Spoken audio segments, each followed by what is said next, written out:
YouTube. It's Wednesday the 19th of October 2011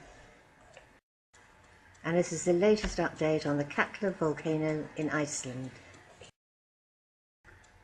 The scientists have been keeping a close watch on Iceland's KATLA volcano, where a series of recent seismic tremors reaching magnitude 3.9 have raised the possibility that an eruption may be imminent. With memories of last year's Eyjafjallajökull eruption still fresh, concerns are that KATLA's much larger magma chamber could lead to a much stronger and a more damaging event. And here's a webcam shot of the volcano taken from yesterday. And this is the one that caused major air traffic problems. Flights were grounded and billions were lost to the airline industry. The reason they stopped the flights was because the ash, which is like a gritty glass, can get into the engines and stall the plane, so they had to err on the side of caution, leading to much criticism later on in the week. Now, if KATLA does blow, this will be an entirely different scenario. KATLA has a vastly bigger magma chamber and the eruption would be much larger, so that's why they're keeping a very close eye on this one. It would also melt the Myrdalsjökull glacier caldera, which covers the KATLA volcano, and this leads to volcanic floods called Jökulhlaups.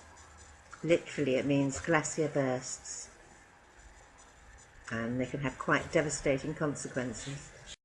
And it is because of the Eyjafjallajökull's eruption last year and the recent earthquake swarms that they are watching it very carefully, because historically when the Eyjafjallajökull goes, KATLA follows, as it tends to trigger KATLA somewhere along the line. Now, the distance between these two volcanoes is approximately 10 miles, 20 kilometers. A small eruption at KATLA occurred in early July and was confirmed by the Icelandic Meteorological Office in September, but was not sufficient to relieve enough pressure in the volcano to rule out a larger event in the near future. Located in the East Volcanic Zone near Iceland's southern shore, KATLA is one of the largest volcanoes in the country, with a 6-mile, 10-kilometer caldera. Reaching a height of 4,961 feet, KATLA has historically erupted every 40 to 80 years. While the volcano has shown signs of unrest since 1999, the last major eruption occurred in 1918, 93 years ago.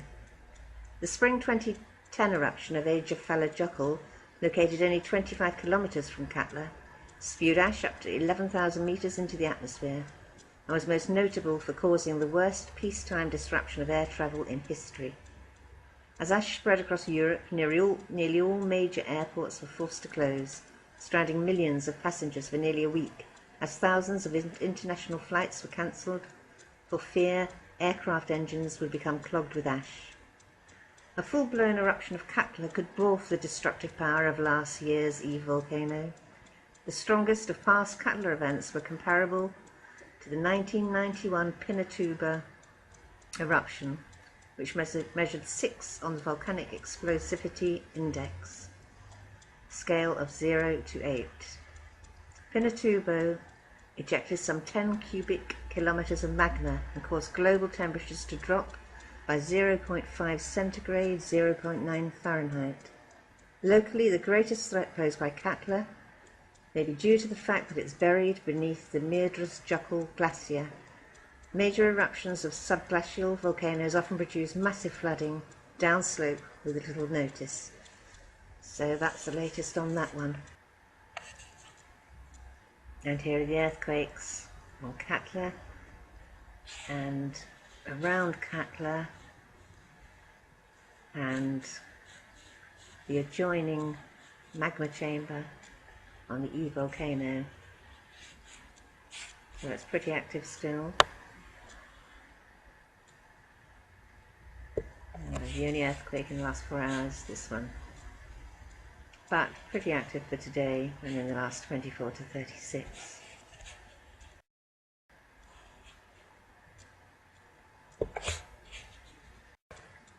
And here are the strain measurements of the volcanoes, the stations, and the one we're looking for is Godabunga, they call it God, and that's the one that's located just above the E volcano and KATLA, and it records the strain measurements. And it's always pretty active, so there we have it, Godabunga.